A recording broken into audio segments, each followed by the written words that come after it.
Tell us what's going on today. Well, today we're interested in welcoming some people who are coming from Toronto, some women who are coming to see the Fern Blodgett Sunde statue. They wanted to come in October 2020 when the statue was unveiled, but because of COVID they couldn't come. So Ann Nutter is the organizer. Anne and two of her friends are members of CLARA, which is the Canadian Ladies Amateur Radio Association. They are wireless radio operators who were inspired by Fern Blodgett Sunde many years ago. Another of the visitors is coming from British Columbia, and the third is coming from India. So they are going to come here today to see the Fern Blodgett Sunde statue in person. They've been really looking forward to it. Do you know if they were inspired and that's why they became radio operators? Is that sort of the... That's my understanding. And when we were publicizing this statue, the woman who was writing the grant and doing some fundraising, she contacted CLARA, the magazine, and wrote an article. And Ann Nutter reached out to her and said, I'm familiar with this story. I'm a wireless radio operator also. And so I'm just not 100% sure. So this will be a nice for everyone. Oh, I think it will be. They've been really looking forward to this. Anne has been planning this for several months, has been in touch with me several times to make sure that everything is all set. So they are very excited, and of course we couldn't have asked for a better day. It's perfect. So they've rented a car in Toronto to drive down for the day, so they don't have to worry about anything. Hi, I'm Ann. Sorry, I had everybody's phone number. Oh, Ann, no, that's all right. And we were going around in circles. Sorry We will about that. all get together, and Yeah. we will have, and the committee's here too. Oh, excellent. And you're Hi, Ann. I'm Ann. And this is Roberta. Hello, Roberta. And my daughter Janet. We're all radio amateurs, by the way. And then here's Sarla from Mumbai, India. Pleased to meet you. And behind her is Suzanne from Courtney, BC. So we're... Hi.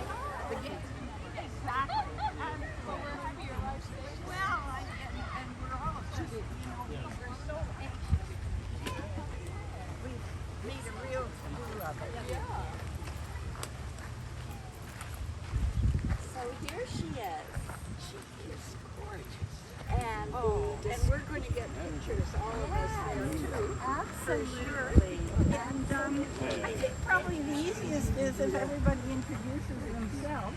Sure. But I'll give you the rundown. We're all radio amateurs and we're part of a group called the CLARA, the Canadian Ladies Amateur Radio Association. Isn't that a mouthful? No wonder we call it CLARA. Farthest away, Sarla from Mumbai, India. Hi. And Welcome to Coburg. next to her, Suzanne is B2IN. She's from Courtney, BC. My daughter Janet, who's come up from Fort Wayne, Indiana for this event. And Roberta, who is our secretary of pub Have it. Yeah. It's a lot of fun, and there's a whole lot of guys around here. everybody's jumping to voice these days. So in the old days, we had to soldier through a year of code no matter what and make more than 100 contacts and, do everything. But Sarla, she's very unique. Women in India, you couldn't have her, but she's very much in demand because she does initiate island hopping, as they call it, and set up in these unique places in the ocean, and all the men bow to her. Wonderful, wonderful. She's a wonderful guy. We made Oh, yeah. So we have a base there. So I have an American call you. Yeah. And opening. Yeah. And, Now, if you like, you could go up through these stones here rather than walk all the way over. And this is the story, of course. And then this is the statue behind. Yes, I know. I know.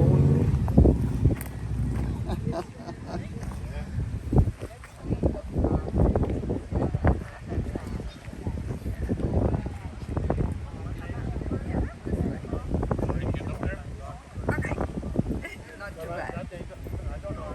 I don't recognize that name.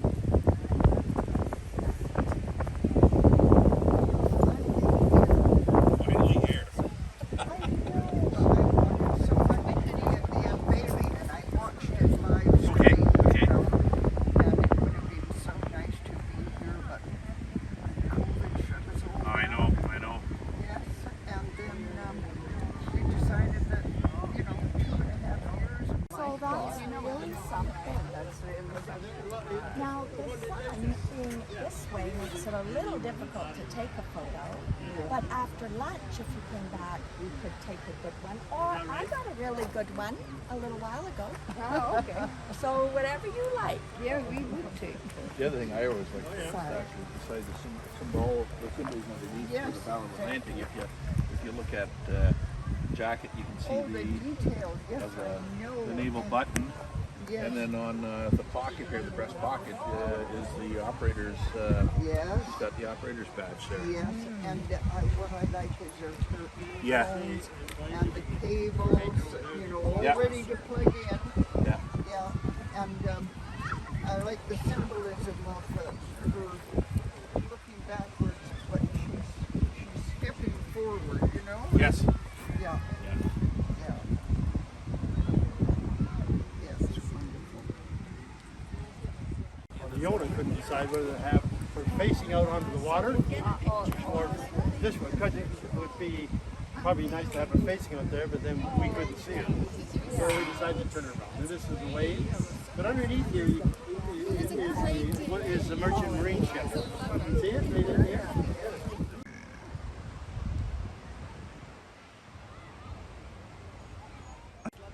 Let's get too far back. No, that doesn't work, does it?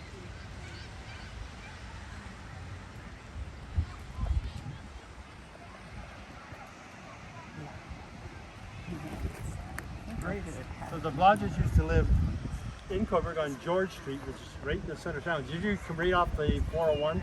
Or did you come through the downtown? Wandered around town a bit. Did you see the Victoria Hall? Yes. It's our main building. Yes. Yes. Just north of that's George Street. Okay. And that's where the Blodgett family. And just right at the camera if you can, and tell us what you're doing here. I guess is the best. Okay.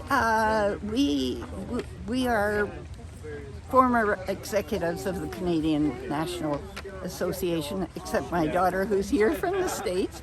And we just decided that we wanted to come and see this statue because Fern is a role model to so many people.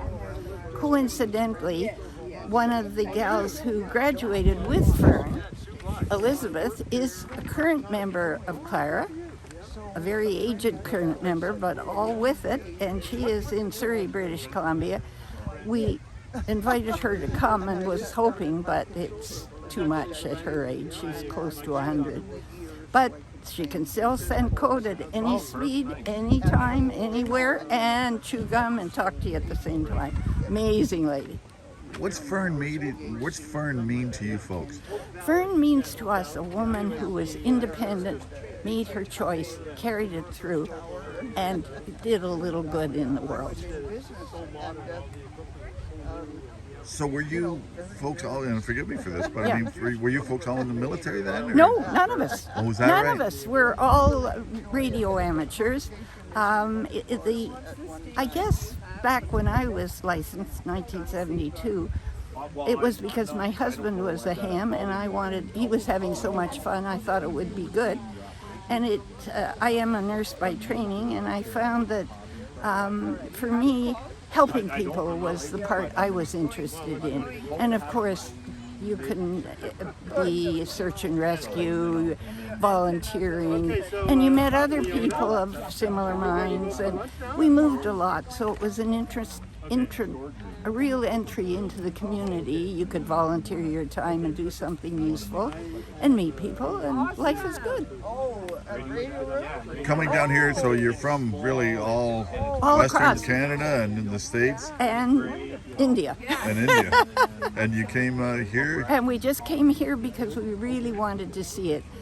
We all contributed in our own way, the way we could, and now we were so impressed with what all you did, and in fact the virtual celebration at the time during COVID was wonderfully done. So Sarla in India said, "Here we go, we're coming," and to be honest, at our age, you never know whether it's going to happen, but it did, and we're here, and we're loving it. May I ask the age difference, like rough? Oh yeah, I'm the eldest. I'm 87. Sarla is 70, Suzanne's 84, and my daughter is younger. She probably doesn't want to say her age, so I'll leave it to her. So is it safe to say wireless radio operators all in their 80s? Yeah, pretty good. Yep. And most of us are on voice now. Sarla does a lot of CW because she does. There's an association called IOTA, which opens islands in the Atlantic and Pacific. That they set up a radio station and then give contacts around the world, and there are certificates and prestige associated with that kind of thing. What makes it so special to do what you do? You use your brain, you meet nice people, and best of all, you learn to contribute back to the community. And it really has become, I've been a widow for 10 years now, and it honestly has been a large part of my life. Even during COVID, when we couldn't get on the air, we used Echolink, which is a computer-based ham radio situation, and Skype and FaceTime, and it's kind of neat to be a granny and know what your grandchild's talking about. Perfect. So there you go. Tell me about Fern, and tell me how special. Well, to me, Fern is an amazing woman because she had a dream, she followed it, and at a time when women were, their parents had expectations, but her parents obviously supported her, and off she went to do her part. And I can't imagine literally being on a ship during the war. I truly couldn't, I wouldn't be that strong. But here she is doing what she did, and they made so many trips because she really was there, and the communication, and they survived. So it doesn't get any better than that, in my opinion. Coincidentally, she married the captain of the ship and went to Norway and had a family, but to me, living your dream is the thing. And if you can live your dream and contribute to, then that's icing on the cake. She was a trailblazer. She certainly was. And we admire her immensely. And I am currently the editor of our Clarion, which is a newsletter. And so I will be putting all this in for the members. And we reach women everywhere. We have about 200 members worldwide, even though it's the Canadian Association. So What's it called again? Canadian Ladies Amateur Radio Association, or CLARA for short. And there's some water.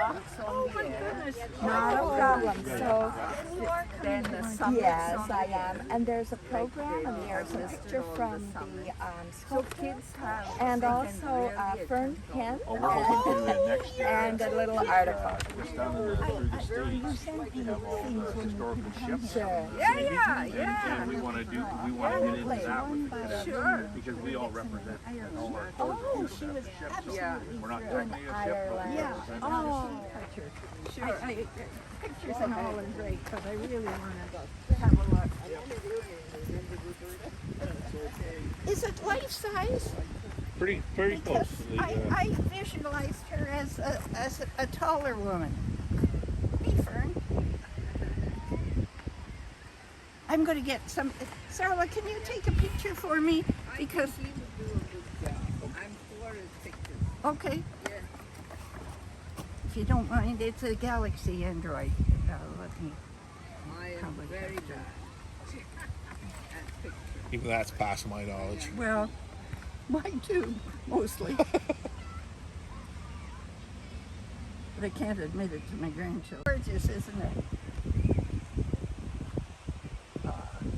He did the eyes beautifully too, didn't he? Now I'm impressed. I would. The sculptor lives near Sudbury, I understand, in Yes. northern Ontario. I'm going to make a trip up there someday for sure. He has a website where Yes, that's so somebody in there wonderful. snatches at